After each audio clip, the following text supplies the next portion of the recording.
Talk-39. Devotion to the Master. Beings are only bound by desires and the concept of being a limited individual, a jiva.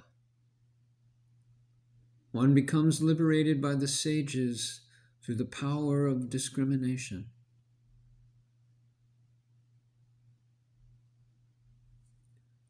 Earlier, an aspirant inquired about the time needed for attaining liberation in the company of a sage. The answer to that is, as soon as one takes refuge in a sage and surrenders his ego, he will be liberated.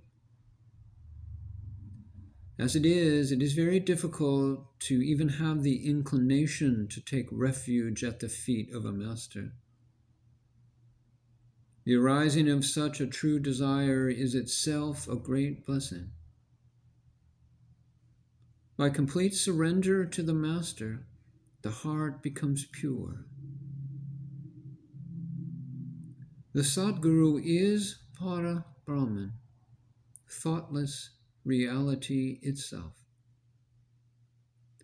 It is indeed a great fortune to have faith in the Master. By the grace of Saint Vashishta, Lord Rama understood the essential quality of being Rama. Worldly existence and striving for spiritual knowledge are the two wheels of the grinding stone. All the grain put into the millstone gets crushed, but that grain which sticks to the central pivot is not crushed. In a similar way, those who live in accordance with the guidance of a master are saved from the travails of this mundane existence. Brahma, Vishnu, and Shiva have also become God through the Guru's grace. When one speaks of truth, he forgets it. When one says Om, he forgets Soham, I am that.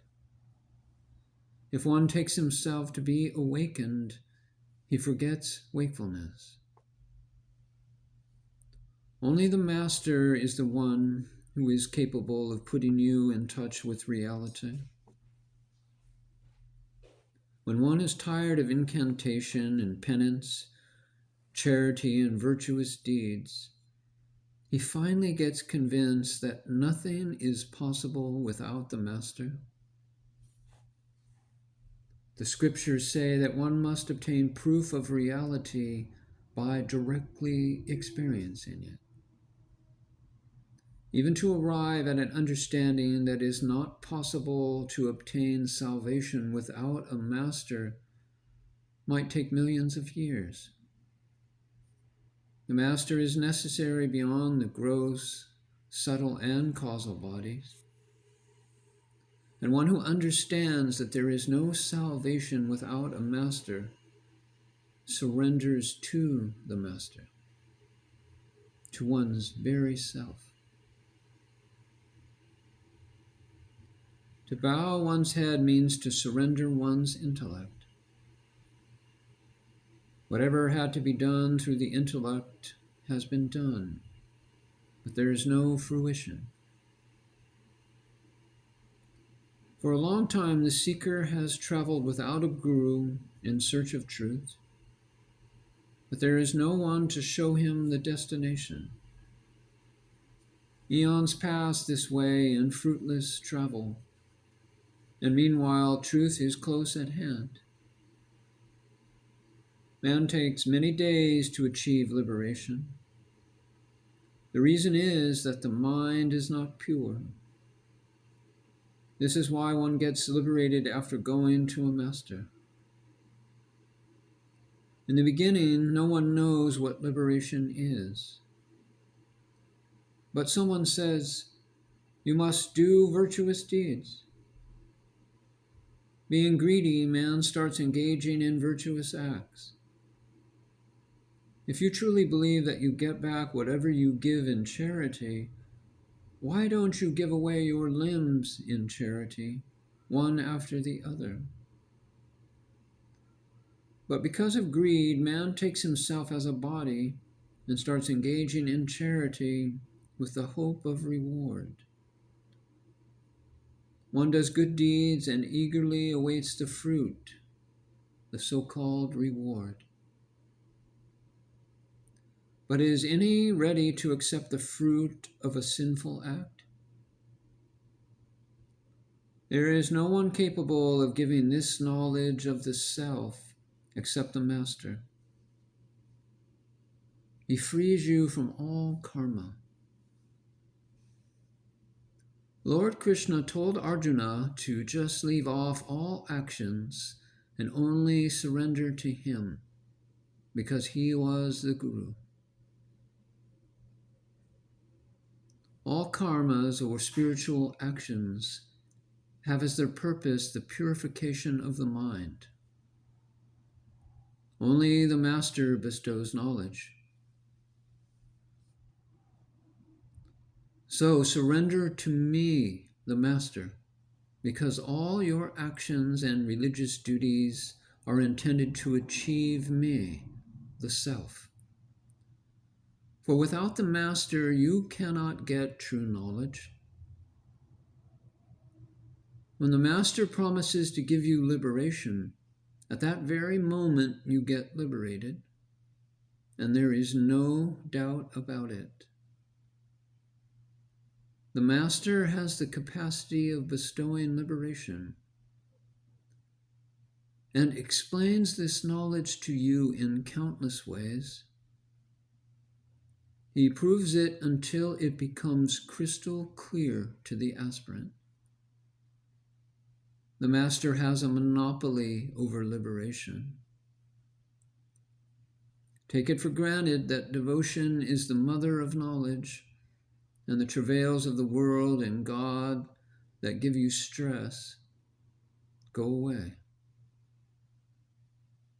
Devotion means faith in the Master. There is no difference between yourself and the self of the Master. It is not really possible to worship the self, worship knowledge, or worship the inner mind as consciousness.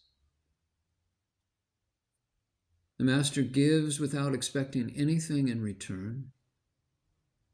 It is impossible to repay what he has given by any means. Therefore, each devotee must express devotion to his Master. Any spiritual life that has no support of worship is baseless. The day you leave off worship, there is no relation between you and me, that is, between the Master and reality. This saguna worship, this devotion through attributes and the Master with form, is for the enjoyment of the devotee.